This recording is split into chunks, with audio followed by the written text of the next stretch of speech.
Hello, everybody. Welcome to the Rotoworld Football Show. I am Patrick Daugherty, joined today by Mr. Denny Carter. It is week one.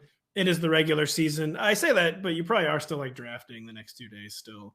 So it's like the weird in-between zone where we get 2 more days of summer, Denny. It is a weird time. Honestly, the week between or the days between, Labor Day and the beginning of the NFL season feels like a Twilight Zone almost. It's a Jordan Peele film is what it is, Denny. And what we will be talking about this week's top post-draft waiver wire claims, players who are available in more than 50% of Yahoo leagues, before getting into some of the summer situations where we just never got enough data, stuff that all summer where we were basically like, we got to see them settle this on the field. And we're stuff that did not indeed settle itself during camp. And we just frankly need settled on the field this weekend. But first, Denny, I couldn't help but notice something disturbing over the weekend. And that was that you are now a college football fan? ? You sent college football tweets? I didn't know this was allowed if you were a Maryland alum. So, look, first of all, Maryland took care of business against Buffalo. All right. And that's something that no one's talking about. Actually, Buffalo's not always a pushover. So that's not a bad dub. And there were dozens of people watching that game at the Maryland stadium. So on the Maryland Football Network too. We love our Terps here in Maryland. Many of us have even heard of the Terps. So yes, not only am I a fan. Put Old Bay on a turtle shell and then eat it is apparently what I've been told you do. Yes, that's what we do during football games. I'm not a fan so much as I'm a thought leader, I think, in college football. And as you are in most things. I'm leading thoughts. My thoughts include how can Clemson have a bad quarterback? How's that possible? It is a good question. It is a very, very. Now the second year that they've allowed themselves to have a bad quarterback. Not just a mediocre quarterback, an actually bad quarterback. He's bad. I hate to say it, folks, but sorry, young man. Number 5. I can't even say his name. They call him DJ. You're not good, DJ. No, what does DJ do? He's slow. He's inaccurate. He can't throw deep. He has no confidence, and yet Clemson wins every game by 4 touchdowns. How? I don't know. I think they finished last year unranked, so it is actually a problem. Well, there you go. And I saw they have a guy though now. They have some fresh-faced young man from Texas who threw like 140 touchdowns and only 5 interceptions his entire high school career at Westlake High School. Shouts to Chase Daniel, Mizzou legend. And it seems like he's waiting in the wings for when our young DJ ultimately fails. Let's get this show on the road, Clemson. Come on. And so to Brian Kelly, by the way. Yeah. A bit of an inauspicious debut. Loved it. I loved it. I don't think people rallied on Twitter. We all rallied together in rooting against LSU. And this is nothing against LSU. This is everything against Brian Kelly. Yeah. No one likes him. The whole fake Southern accent thing that he did after getting hired. The dancing. The humiliating dancing thing that he did with recruits, some of whom left the team. He clearly didn't know. Like I tweeted it, and I was half serious. He probably doesn't know the names of his players. Probably not. No, and it's just clear. Like I've said this before the game. It sounds like totally absurd, to say after one game. It's just clear. Like Brian Kelly is not an SEC coach. Like this meat grinder is just not for him, and he clearly knows that. So he's like, I gotta be like jump in feet first and be willing to get weird and uncomfortable. I'm 60 years old. I'm buying the Corvette. I'm getting 3 pairs of Ray-Ban sunglasses, and he's trying to be different. And he can't pull it off. He can't do it. He's no not one an SEC has coach. Yeah, no one has mastered the fake it till you make it strategy like Brian Kelly, and he has faked it all the way to the top level of college coaching. And like you said on Twitter the other day, Pat. The only question is, which network is he going to work for next year? I know. And it could be NBC. We have the Notre Dame broadcast rights, and he is a Notre Dame expert. But he'll be in working. That case, yeah, we love him. We've heard nothing but good things. I've respected him for years. He's been a joy to watch. When his face turns absolutely beet red, when he's screaming at a 19-year-old safety, it's just been a joy. The only thing that Brian Kelly did during the game, they lost against Florida State, is after a touchdown he held up one finger to signal we're just going for the one. That's the one thing that he did. And the one, then they went for it and didn't get it. Right. And everything else, he would just wander the sidelines. No one was talking to him. Doing the gritty. Anybody. Trying to go viral. He's just TikToking the entire time. When the kid fumbled the second punt, he turns around and to no one in particular just starts screaming, "Get him out! Get him out!" Are you serious? I missed that actually. Yeah, no one talked about that, but I promise it happened. I was not a real American. I was watching tennis most of the evening. Yikes! So I don't know about that. Shouts to Francis Tiafoe. Oh yes, I did.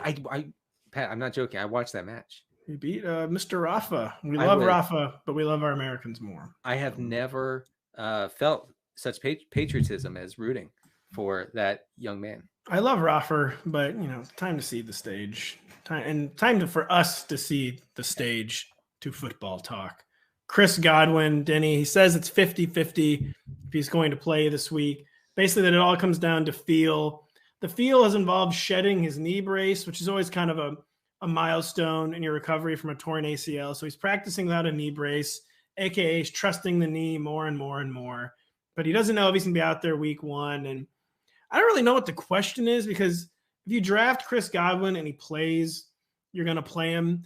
So if you're drafting Tuesday or Wednesday night, still, what's like the final appropriate draft slot for Chris Godwin? I guess if he does play week 1, like what are the realistic expectations against the Dallas Cowboys? This was what is the state of the Chris Godwin as he's in like the final mile of his rehab? Right.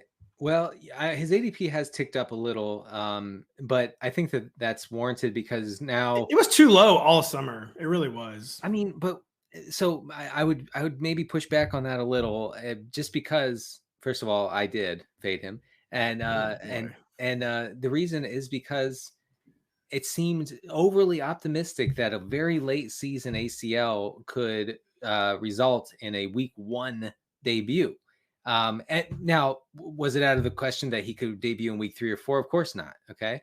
But I just felt like it was overly optimistic. Obviously I was wrong.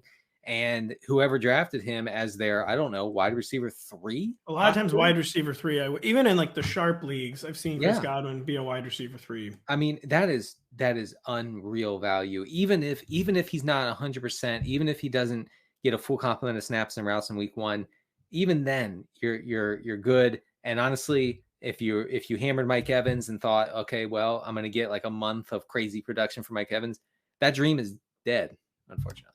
Off the top of your head, I mean, who should we settle on as the next man up behind Chris Godwin? Like, kind of ignoring the role, because Russell Gage, of course, can be a slot guy. Like, whose targets do we like the most as the next man up behind Chris Godwin? Is it Russell Gage or is it Julio Jones? I think it's Julio. I mean, for as long as he's healthy and upright, which he is by all accounts right now. Julio in like 2 or 3, I can't remember what it was, 2 or 3 games healthy for Tennessee last year was good. Okay. Like everything, all the metrics, all the peripheral stuff pointed to him being good. Not peak Julio. Obviously we know that Julio is gone, but good enough so that I think he could be the number 2 if Godwin doesn't play in week 1. And Julio's another guy who never really developed like an ADP. He developed an ADP, but it was like a wide receiver 4 or 5. And the price was kind of basically always right on Julio. And I agree. I like Julio as the next man up in like the rankings. If you're still drafting, I like him as the next man up in the draft. Russell Gage just did not have a good summer. Like the rare times Tom Brady was at Bucs camp, Russell Gage like wasn't even practicing. He had a hamstring injury. This was not a good summer for Russell Gage. It was as bad as you could have hoped, especially if you started drafting him at his lofty ADP.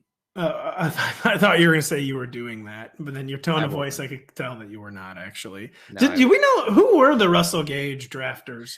He got steamed, quote unquote, into like the top 36, maybe almost top 30 at one point. And it was a wild time. So this is before Julio, and this is before we knew that Godwin could come back very early, if not week 1. And so it seemed like, oh, hey, look, I can get Tom Brady's number 2 receiver in the 6th or 7th round. I got to do that, right? Well, it's not going to work out that way. I'm not discounting Russell Gage, and maybe you aren't either. But to start, I am. You are completely. No, I'm not technically, but I have 0 shares in any league that I actually care about. I'm sure there's some dumb best ball teams that I have him on. But like any league that I'm actually going to pay attention to this year and manage, I had 0 shares. Well, here's something wasn't compelling to me. He's only rostered in half of leagues. Really? Only half. So he's out there, and that's kind of interesting. Actually. I think if you for the robust RB drafters among us, you could do a lot worse than grabbing him off the waiver wire. You could do a lot worse, especially for week 1. It's against the Dallas Cowboys. It's probably a shootout. Even if Chris Godwin plays, it's going to be a snap count. If nothing else, I mean, maybe stream Russell Gage for week 1. That's pretty interesting. We'll stick with the Bucs, Denny. So you write the waiver wired column for the site. Congratulations. We love it. Thank you. There was a concerted pressure campaign to get you to write it, and you were like, "Yeah, I'll do it."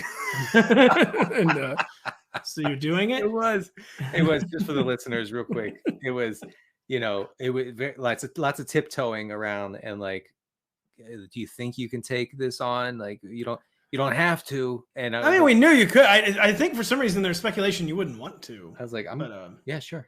I like writing. I'll do it. Yeah, do you like writing? Denny Carter loves to write. Is never not write. He's actually writing an article right now. It's kind of distracting. Yep. I can see you just staring at your screen, writing. But in your article, waiver wired, check it out on NBC Sports Edge, rotoworld.com. You called Rashaad White the top running back ad of week 1. The Bucs have officially listed him as their number 2 running back. On the depth chart that they probably put 0 thought into, and that they are legally required to release for gambling purposes. What are the practical implications of this? Do we really believe the rookie is the top pass catching back in Tampa Bay? Are we just like looking for confirmation bias, since we were kind of all like, he was in our circles, we wanted Rachaad White this summer. Just give us the lay of the Rachaad White land. And are we telling ourselves like too convenient of a story? Like, is there actually going to be fantasy value here? Well, I think it is a contingent value. It's contingent on Uncle Lenny maybe missing some time or having his workload scaled back. We got a report that's on the site from yesterday, from Monday, that said that the Bucs are at least interested in scaling back, as they should be. Lenny's. When I say Lenny, I should say Leonard Fournette, because apparently not everybody knows him as Lenny. But Fournette's a snap share, which was off the charts high last year. Even after his injury, after he came back from his injury. And yeah, I mean, he's going into, I believe, his age 28 season, talking about Fournette. He's not special. Not an efficient runner, not an efficient pass catcher, didn't show up in shape, has a bit of an injury history. Besides that, he's really good. Really, really good. There are red flags. There are red flags. And I guess you can wipe out all the red flags by saying, hey, he's Tom Brady's guy. What are you going to do? Tom Brady, I think, would be very open to an elite pass catching back, catching passes out of the Tampa backfield. And that is what Rachaad White is. So this is actually from our draft analysis of Rachaad White. He was an elite college receiving back with a 2.6 yards per route run share. That was not share, 2.6 yards per route run, among the highest in the nation. And he did well at the NFL Combine, showed up well.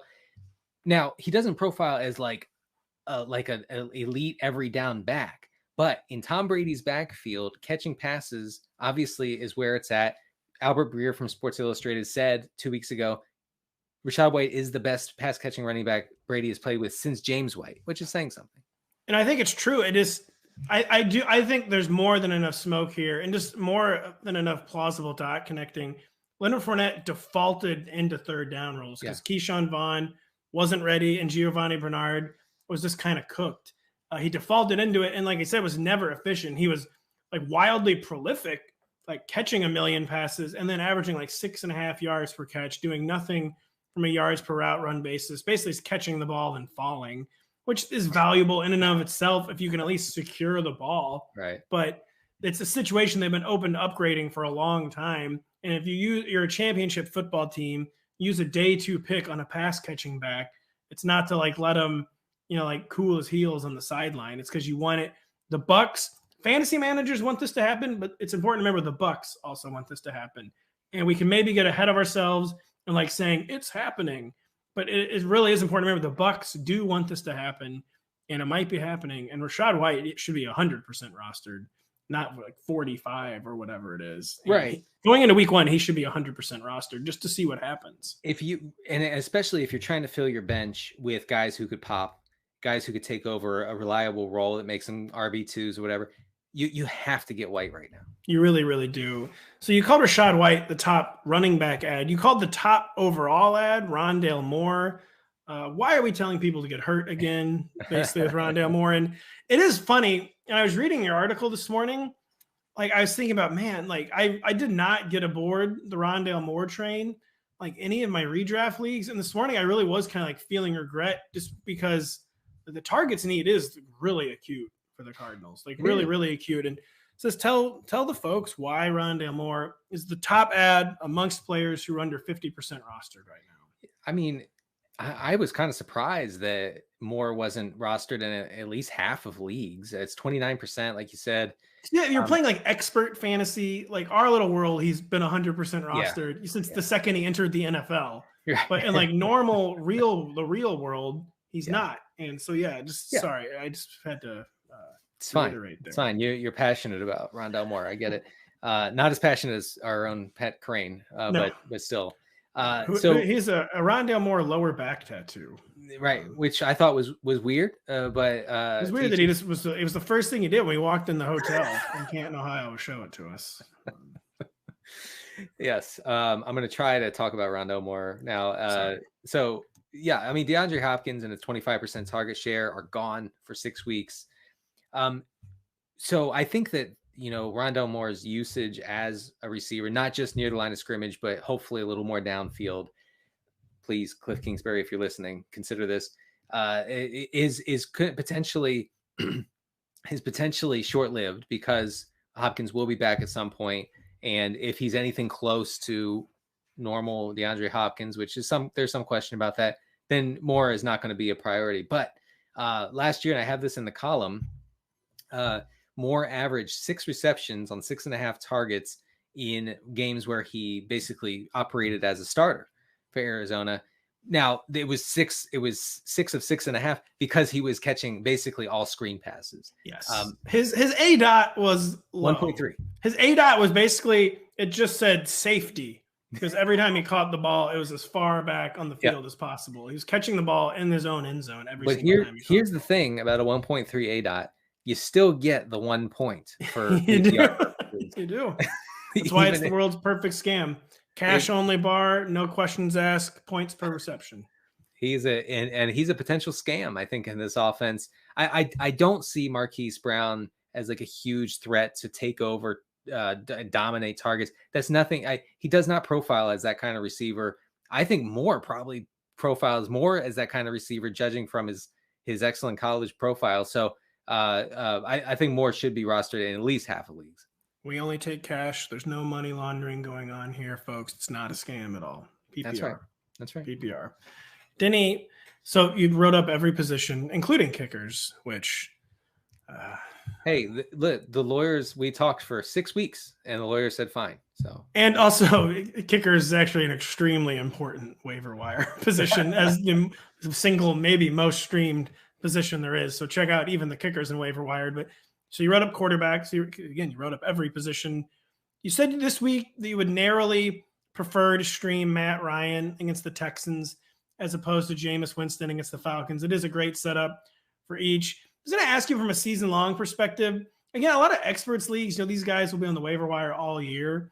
But a lot of home leagues, like most teams roster 2 quarterbacks I've found in like my home leagues, like my suburban Missouri leagues.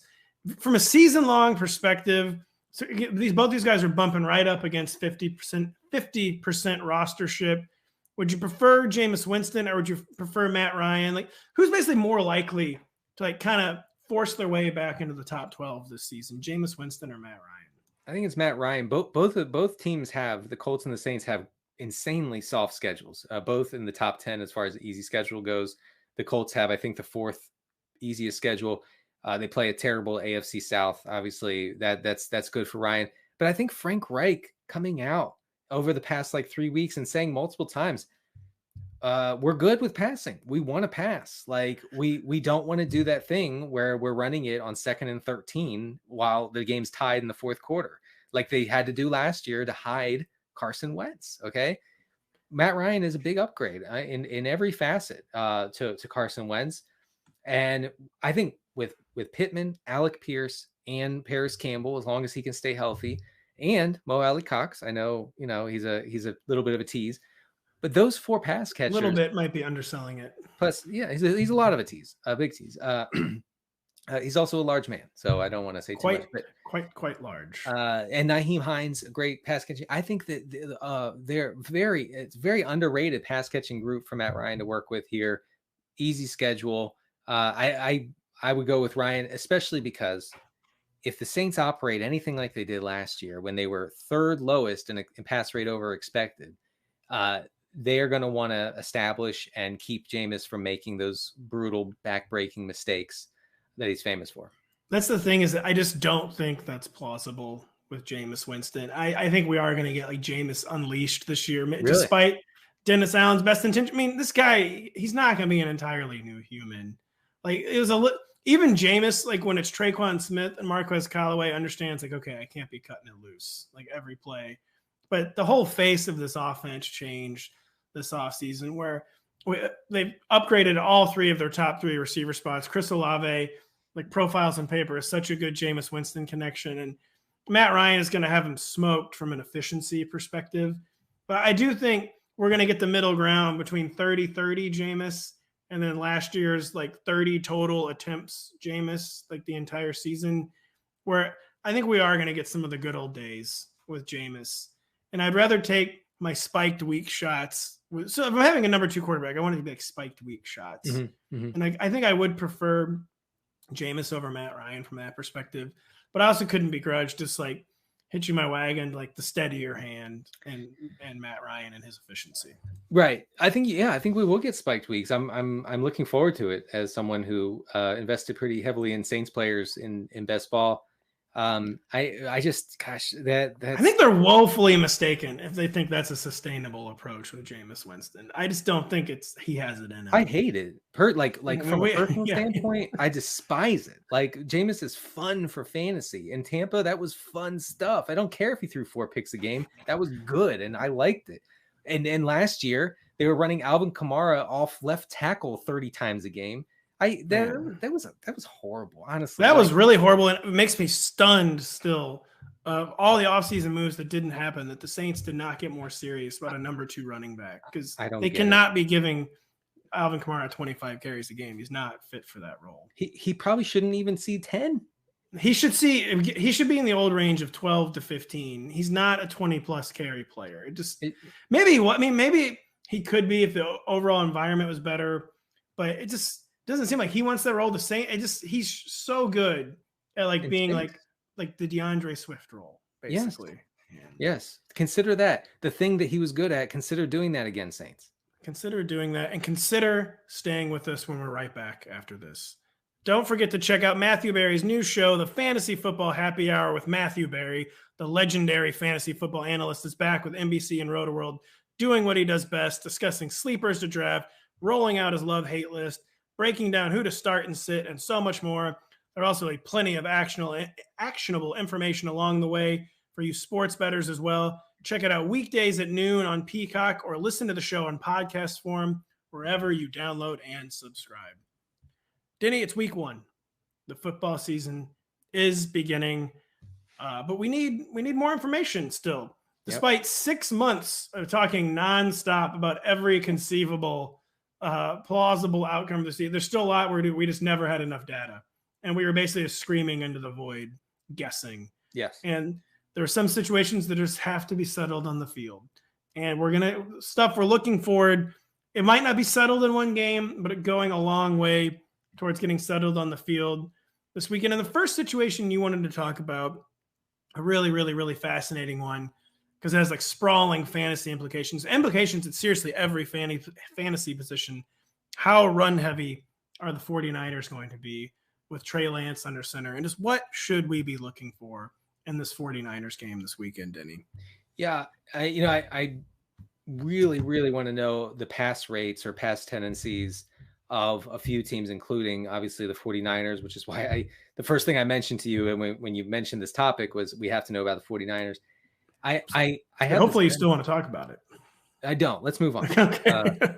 So, sorry. I do have the sense, just from beat writer reports over the past, I don't know, month or so, that it could be very run heavy and very conservative. And the reason we want to know and need to know if this is going to be the way that San Francisco operates this year is because there's no universe in which Ayuk and Debo and Kittle can be supported as fantasy viable guys, especially to meet their ADP in redraft leagues, if they're going to go super run heavy, a la the Eagles last year. Maybe one of them can succeed. I don't know which one at the moment, but it would seem Debo would be less susceptible to that sort of approach and more involved in a massively run heavy thing. But if they're like 31st, 32nd in run rate, in pass rate, then we have issues. We have issues with a lot of players. Yeah, like it seriously impacts every fantasy position, because if they're even more run heavy than expected, the air goes right out of the Debo Samuel balloon.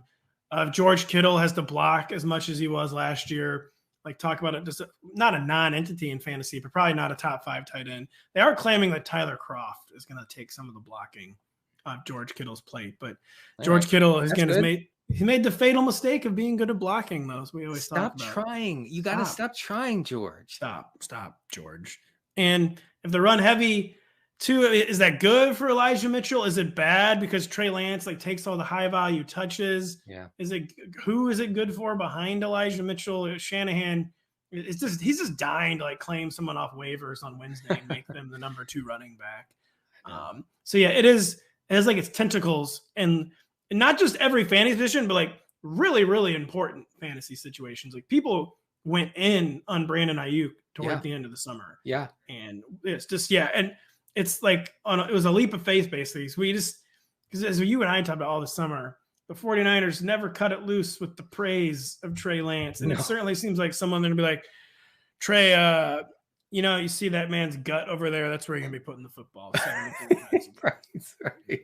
Don't even think about throwing it. Yeah, if you think about throwing it, you are cut. Don't think I can't get CJ Beathard back on this team, because I can in literally 2 seconds. Right. So he is my QB1 in my head. So I will be watching for that. But they play the Bears this week. Could be lots of positive game script.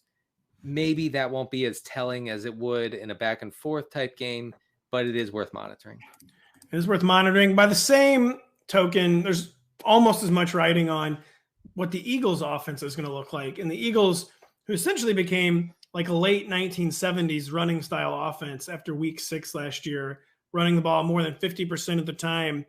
How much are they going to dial that back? Because we know they won't be as run heavy as they were the final 2/3 of last season, but the degree to which they dial that back is going to have implications of everything from, can AJ Brown actually be a wide receiver 1? Can Devontae Smith actually crash the top 36 and take a sophomore step forward? Can Dallas Goedert finally become a high-end tight end 1? The implications are almost as much as they are with the 49ers. And what are we looking for with the Eagles, other than the extremely broad answer of will they pass more? Well, ideally we're looking for what we saw a couple years ago with the Bills offense, where we headed into 2020 thinking, all right, this is going to be the Bills from 2019, 50-50 run pass split, pretty balanced. And no, Pat just trashing Josh Allen on Twitter every week and getting away with it over and over and over and over and over again. Until you didn't get away with it. No. And never gotten less away with something than I did those first 2 years of Josh Allen's slander. And then you served 8 months in prison. I did, yes. Yeah. It was more of a camp, very minimum security. I was allowed to work for the highway department when I was there, but it was 8 months in a federal prison camp. So that's nice. That's nice. You did not get a special master, unfortunately. No. So the upside scenario is that we see that with the Eagles, and Nick Sirianni has said, not outright, I avoided saying the word outright, but has said we can be more balanced now that we have Jalen Hurts has another year of experience. There are lots of positive reports. We had a blurb the other day on his pocket presence and accuracy, especially on intermediate throws. We have AJ Brown, so lots of signs point to the Eagles being more pass heavy. I'm not expecting them to be a top 5 pass rate team, but it would make a huge difference if they got to league average after last year. I don't doubt that their intentions are to become more balanced and more pass heavy. I do just wonder if Jalen Hurts has the arm talent, because it's just not a spectacular NFL arm. Like beyond even like the questions of like pocket presence and all that. I just don't know if he has the arm talent, and there's a lot riding on it. And I do think the Eagles clearly they want to become more, but they traded for AJ Brown. Like clearly they want this to happen.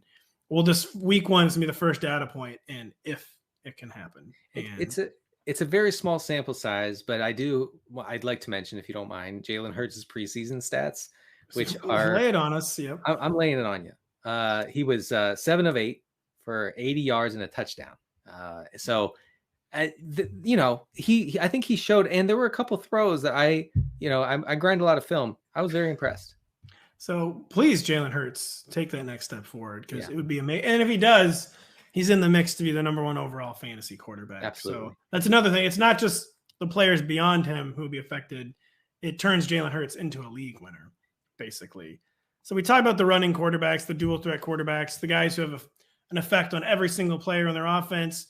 We'll shift gears to probably maybe the single most fascinating like skill group out there, the Packers receiver core, and just seeing how this actually shakes out, where it seemed like status quo all summer. Like Allen Lazard held on to number 1 receiver duties, supposedly Randall Cobb and Sammy Watkins are rounding out 3 receiver sets. But like Aaron Rodgers, though, did come out and confirm that it wasn't just like dumb fantasy guy hype, that Romeo Dobbs was actually performing.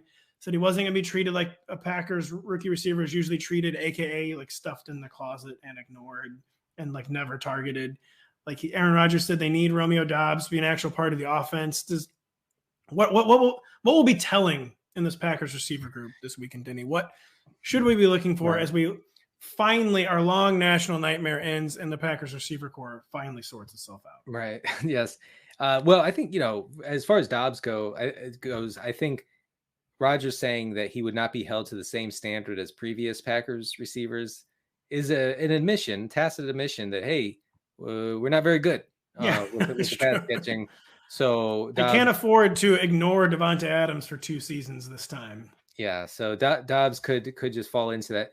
I kind of think Dobbs will be a downfield type player, but he seems to be the Marquez Valdes-Scantling facsimile, and they want him to be, because right down to the fact that he alternates big plays with truly horrifying drops. Right, exactly, and they need that. They need that MVS role where he drops a weekly 80-yard touchdown. So here's what I'm going to look for. I'm going to look for snap shares for Green Bay receivers. I'm going to look for route participation, and I'm going to look for targets per route run, because I want to see which guys not which guys are out there running empty routes. I want to see which guys are out there and are getting targets from Aaron Rodgers. Now, I'm not saying that sticks all season, but it would be great to have some indication as to who can jump out of this group as, hey, he could be the wide receiver 1. I think we might have a good idea of that after week 1. And I do think, it's going to be one thing where you can seize on it after week 1. It's going to be with very limited data points, but something Aaron Rodgers has clearly been thinking about all summer is who he can actually target. And it just will be very telling who commands those targets in week 1. And unfortunately, part of fantasy football is overreacting to like 1 game sample sizes, because the sample sizes are just so small to begin with. And I do think, even though it could change immediately in week 2, I do think the Packers receiver situation is one where we're going to have to like seize upon whatever happens in week 1 and gamble that that's like the way things are going to be going forward. Yeah, it kind of drives me nuts. You get typical week 2 reaction where people say, "Oh, well, you're remember Kevin Ogletree, idiot." Yeah, you're freaking out over nothing. Like it's 1 game. Well, hey, it's not baseball, okay? No, and 1 game is more than 0 games. It is. And you can't wait around forever to make a decision. You can't say, well, Romeo Dobbs was targeted on 30% of his routes last week and scored a touchdown. I'm going to wait to see if he can do one more time before I pick him up. No, you don't have that opportunity. No. He's gone. He's gone. That's why I mentioned him in the waiver wire column, because I think he has as good a chance as anybody to pop in this receiver group. Yeah, you say it's not baseball. In baseball, it's September 6th. I'm still holding on to my 4th round pick that is hitting 196. You never know. You never know when he's going to break out. Tomorrow. He still has 75 games left. There's 282 games left to go in the baseball season, and I think Max Muncy's going to really turn it around here soon. I didn't take him. I wouldn't be caught dead drafting Max Muncy, by the way. Would not be caught. That was the guy that if I drafted Max Muncy, that would be like to send the police to my house. Okay, well I'm going to jot that down right now. Okay, please do. So then we're talking about the Packers receiver core. What about the number 2 situation in Dallas, Denny? Mm-hmm. I told you I didn't even want to talk about it because I'm like, well, it's Dalton Schultz is the number 2. And I think you think it is Dalton Schultz, but you want to know who looks like the number 2 option behind CeeDee Lamb for the Cowboys. And I think you think Schultz is in the lead, but just what are you looking for to maybe confirm that or maybe poke holes in that? Yeah, I think Schultz should be the number 2. Now, I really want to see if the Cowboys are going to put their money where their mouth is and actually play Tony Pollard as a slot receiver and not just as a guy who spells Ezekiel Elliott when he is gassed, okay, after 5 straight carries. Can Tony Pollard factor into that number 2 role? Is it someone else? Is it Jalen Tolbert, like someone who comes out of nowhere and just come in? We saw Cedric Wilson do this last year when Amari Cooper was out. I have questions. I still have some questions about CeeDee Lamb's ability to dominate targets. I don't. Friend of the show, CeeDee Lamb. It brings us no pleasure to say. No, it doesn't. I hate saying it, but there are some numbers that point to him not having that ability when Amari Cooper was off the field last year. So I really want to see who's number 2 in this pecking order mostly because I think the Cowboys are going to stink and they're going to have to pass a lot this year. So there'll be tons of volume to be had. Do you think the only option other than Dalton Schultz would be Tony Pollard? I mean, is there any chance we get a Jalen Tolbert surprise or no? Possibly. I think I'm not discounting it. I don't want to say James Washington, but I will throw his name into the. James Washington? I believe is severely hurt. Well, no, but he'll be back soon. Okay, is he? But what is the James? I'm going to look this up while we're on the air for folks. Me too. This is good. No, he's out 4 games. Sorry, so he'll be back in October. He'll be back in October, but he is on injured reserve. It's not Noah Brown. We know that. It's not going to be Noah Brown. No, probably not for the Cowboys. So. I do think it'll be Dalton, which is why I drafted Dalton Schultz in essentially every redraft league I'm in. I just think the targets need is too acute. In this whole conversation, I don't believe, unless I blacked out at some point, I don't believe we've mentioned Michael Gallup. And I know. No, and he will be back pretty soon. I know he's not back week 1, but he will be back very soon. Right. Maybe we should have maybe mentioned that. Maybe, I know. I mean, but it's easy to forget because, Jerry Jones has been saying, maybe if it was a Super Bowl, he might play in week 1. I don't know what that means. I guess I do. Painkillers. But he's like, maybe if I've been kidnapped by, counterfeit Mexican federales and like we had to win a football game that day, I would force Michael Gallup to play, where the fake federales said, if we don't win the game, they're going to kill me. Then maybe Michael Gallup would play. So federales, if you're listening, so I do, but I think that Gallup should be picked up. I'm going to check his rostership real quick, and he is at 35%. Oh wow! I think you got to get him, especially if you drafted a team that's going to be a little bit weak at wide receiver. You get Gallup right now. Get Michael Gallup. Because it sounds like he's going to be back like in September. Because I believe he avoided injured reserve. So, AKA they expect him back in the first 4 games, even though they don't expect him back in week 1. So Michael Gallup should be rostered. Another injury question mark where we just have like shockingly little clarity is J.K. Dobbins. We don't know for sure if he's going to play week 1. I was guessing all summer that he would play week 1. but it's apparently like truly questionable. So the question becomes, if he plays, like what the workload is going to be. And then if he doesn't play, just like what the heck is going to happen? Because Mike Davis was getting hyped near the end of the summer, but then they talk about seized upon. They seized upon Kenyan Drake, who will probably immediately be the third down back. We know that's not always the most profitable role with the Ravens because Lamar doesn't really check down to running backs, but could be much more than the third down back. So what the heck? Just explain the Ravens backfield to me like I'm 5 years old. Yes, I will, Michael Scott. Mike Davis is listed as the RB2 right now behind Dobbins, and then Kenyan Drake as the running back 3, and then Justice Hill as the RB4, just so we have a lay of the land here. Now, Kenyan Drake is brand new to the team. I did write him up in the waiver wire column because he was good last year. I mean, not great, but he was good as a pass catcher and as a rusher, surprisingly, before his season-ending ankle injury for the Raiders. He was signed about 10 days ago by the Ravens. I understand that Mike Davis has been there longer. I also understand that by many measures, almost every measure, Mike Davis was the worst running back in the NFL. Wasn't good. It was like the guy from Clemson just handing it off to him time and time again, and him gaining 1 yard. Exactly. I mean, it wasn't good. I say this as a huge fan of Mike Davis, the guy, who seems like a great guy. But Kenyan Drake seems to me to fit the Ravens profile of an aging veteran running back who could take on something close to an every down role if J.K. Dobbins is not active. I don't think that Kenyan Drake is any fantasy manager's long-term answer to their RB2 spot or to a flex spot, but I think he could be useful. I think Kenyan Drake is someone, frankly, I do think should be 100% rostered right now. He was hurt last year.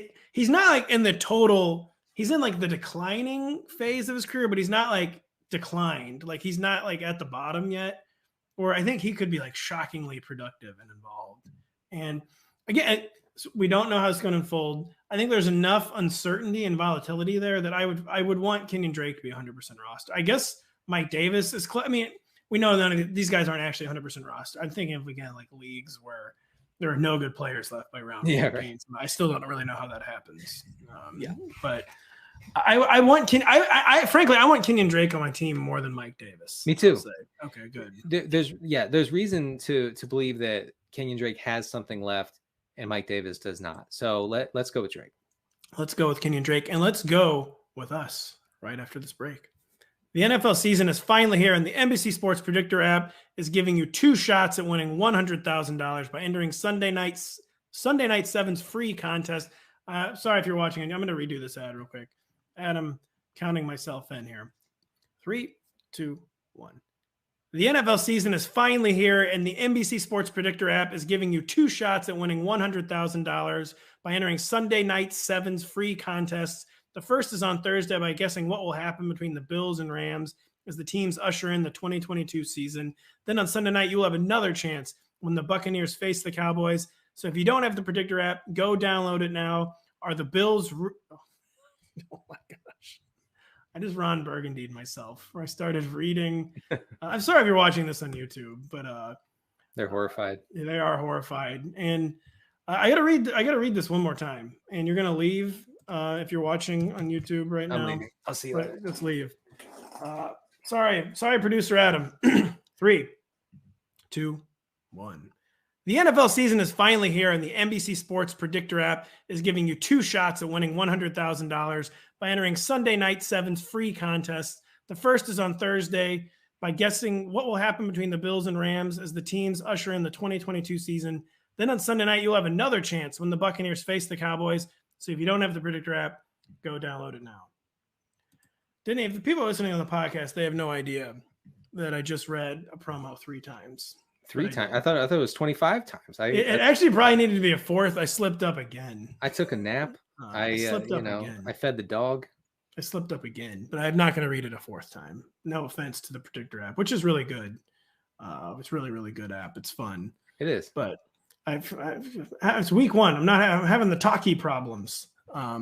Speaking of problems, Devin Singletary drafters have nothing but problems because they talk themselves into thinking Devin Singletary is a value. every year, and then he never, ever, ever, we're talking ever, is until the end of last season. But if you draft, you might not even had him around still at the end of last season. What I want to ask you, are the Bills really going to be 3-man backfield? Joe Biscaglia came on our podcast, maybe one of the best beat writers in the entire country, said Zach Moss was for real. They thought his horrible 2021 was about a slow recovery from injury. Do we think the Bills are going to be 3-man backfield? And what are the warning signs we are looking for on Thursday night against the Rams? Yeah, I think kind of an even split among the guys is one thing we can look for. Another very concerning thing for Singletary, and I believe we've mentioned this several times on this podcast over the offseason, is what if he's just used between the 20s, and that's not what we want. That's almost a useless sort of role for fantasy purposes. It's the Antonio Gibson type role that we're just not interested in. So you have Moss coming in. And by the way, Moss got all the goal line work in their final preseason game. And that could be concerning. I just fainted. Although Devin Singletary did take nearly all of the first team snaps, but when they got near the goal line, it was Moss. He's a bigger back, and Moss was good, and Moss was better than Singletary in 2020 until he got hurt, and then it was just downhill, and he didn't seem to really recover, at least in the eyes of the Bills coaching staff last year either. I actually find myself targeting, and obviously doing hero RB or zero RB type drafts. I find myself targeting Zach Moss as the cheapest piece of a backfield that should have lots of positive and neutral game script and an offense that should score a lot of points. So you could do way worse than getting Zach Moss just as a stash, just for now, just to see how it shakes out. It's the first time in 3 years I didn't talk myself into Devin Singletary being a value, and where I did not draft him heavily in my redraft league. So looking forward to that. Really, really burning me. Another backfield real quick. The Jets, where I've been suspicious of all this late summer Michael Carter smoke, to be honest. Really? Where is this coming from? Like why all they could barely commit to him last year. Like they featured Tevin Coleman. Like I don't understand how all of a sudden he's like better than the second round running back they drafted. And I guess Breece Hall maybe just didn't look good this summer. But I mean, what do you think's going to happen with the Jets backfield, and what do we need to see this weekend? Well, I mean, I think the smoke in part comes from not just from beat writers. No, I know. That's what I'm saying. It's even from the coaching staff. It's crazy. But from preseason, I mean, Michael Carter outsnapped Breece Hall 12-9 in the Jets' final preseason game with the first team offense. Like our blurb says here, at least Hall was worked in to some extent. That is good. That's good news. 11 of Hall's 13 carries. 11 of Hall's 13 yards came on one carry this preseason. It's like Rashaad Penny. Just got to give him chances to hit home runs. Yeah, I mean, I do think that Breece Hall looks like the kind of rookie running back, and we see this a lot, who can emerge and probably will emerge as the workhorse or something close to it later in the season. And I do think you're going to have to be patient with Hall. I just do think it's the same coaching staff and front office that drafted Michael Carter, then watched Michael Carter as a rookie, and then came away so impressed they used a second round pick on a running back. I just don't really know. I mean, that's just they were pressured into that pick. That's fair. They don't think that's fair. One thing they could have done is they could have drafted a good offensive lineman. That would have helped. True. Well, they weren't really counting on Mekhi Becton's career taking the worst possible turn. And I guess. Yeah. So the Jets one's a weird one where I feel like Michael Carter could be the kind of pick that is bankrupting people by late September. And maybe he's very briefly the lead back or something, but I'm just having trouble buying him. I'm pushing back. I'm saying Michael Carter was really good last year. I'm scared. He was good. I did like him last year. I just thought the Jets didn't. And apparently there's been a change of heart from the early off-season reports we got where it's going to be Batman and Robin, of course, Robin being Michael Carter. But it seems like maybe those roles not have reversed, but have kind of leveled up to each other. Michael Carter is a really good pass catcher. I know Breece Hall is supposed to be too, but he proved it last year. The last one I'm going to ask you about, I'm going to use your wording, what you wanted to say for this, because it's very good wording, is like, do Daniel Jones's tendencies change at all in this Brian Dable-led offense for the Giants? Are they going to start using the Daniel Jones in the way he's actually successful, like letting him run a little more, maybe forcing him to actually throw down the field a little more? What are you looking for with Daniel Jones and his Brian Dable debut this weekend? Yeah, I mean, Brian Dable has spent all offseason telling reporters, hey, I hope our quarterback throws it downfield more. And that has not happened, by the way. In preseason, it didn't happen. No. It was constant check down nonsense, the same stuff we've seen over and over and over again from Daniel Jones. I think the best case scenario fantasy-wise for Daniel Jones, maybe the best case scenario for the Giants fantasy wise is Tyrod Taylor as the quarterback. I don't know. But, oh my God. Is Daniel Jones just taking off, just doing the one read thing and then just taking off? That's probably best case for his fantasy prospects. It's probably not best case for the receivers and everybody else in that offense, but there's no indication that Daniel Jones is ready to let it rip and like be this new quarterback. I think, the Giants GM last week gave some remarkable quotes to the press saying, we have no expectations this year. Like, it's going to be bad. It's going to be bad, folks. So it's always great in New York City, too. Always a very forgiving market. Yeah, I think they could be just an abomination this year because and it has nothing to do with Dable or anything. It has to do with the horrible GM and coach that came before them. That really did. Joe Judge, like, not even like trying to pile on Joe Judge, but to pile on Joe Judge was probably the worst coaching hire of at least the past 5 years. This was probably the worst coaching hire since Jim Tomsula. Just was not ready and did not meet the moment and really did set this team back. It was so clear too. Yeah, it was quite. And so the only thing other than Daniel Jones is that maybe he'll never become this downfield passer. Hopefully now he's at least better equipped to dink and dunk, like with our boy Wandale Robinson, hopefully breaking out. Talk about our boy Kadarius Toney. Kadarius, if you could just practice twice in a row, one time ever, that would be nice. That would be nice. Please. If you could play 2 drives in a row during the regular season, that would also be nice. I can't wait. I can't wait for like the blurb to go up at like 1:17 p.m. on Sunday, or whenever they play, 4:00. Kadarius Toney exits game with knee injury. I'm not hoping he gets injured, by the way. Just this is me having never played football, sitting in my basement saying, Kadarius Toney, you should just stay in the game. I know what I'm talking about. One last thing on Daniel Jones. I did a piece on the best downfield passers per EPA. Daniel Jones is one of them. He just never does it. He just never does it. It became a bit of an obsession of ours, talking about how he was good at it, but never does it. He doesn't. Yeah. So maybe he should follow the EPA. Maybe the analytics are telling him what to do. But he has Kenny Galladay quiet quitting on him. I know how you love that. It might not be fair to say he's quiet quitting. He's just outwardly quitting. It's not quiet. No, it's not quiet. Not quiet. So also this weekend, check out for the Broncos backfield. Is that going to be 1A, 1B with Melvin Gordon and Javonte Williams? You want to see James Robinson's usage, Dameon Pierce's usage, if he actually is taking control of early downs in Houston. So just a lot of stuff to look for this weekend. There's fascinating stuff with every team, obviously. Yeah. This is the stuff with maybe the biggest fantasy implications. We're going to have it all covered on this website we work for. That's true. NBC Sports EDGE, powered by Rotoworld, rotoworld.com, the Rotoworld Football Show, Denny's waiver wired column, my rankings column coming out in a day or two, Pat Crane's walkthrough, Kyle Dvorak has a lot of great stuff going up this year. Everyone, the whole team's got a lot of good stuff. Nick Minzio starts sit.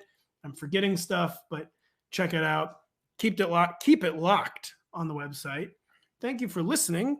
Denny and I will be back on Thursday with the aforementioned Crane and Kyle to preview week 1. We'll see you later. Hey, it's Matthew Berry from NBC Sports and Rotoworld.com. Just want to thank you so much for watching what you just watched, or at least being too lazy to click out of it after the autoplay just kept it going. So either way, thank you so much for just letting it scroll by your screen. And now I'd like to ask you respectfully, please subscribe to the NFL on NBC YouTube channel for the latest NFL news, fantasy headlines from Rotoworld, and betting analysis from NBC Sports Edge.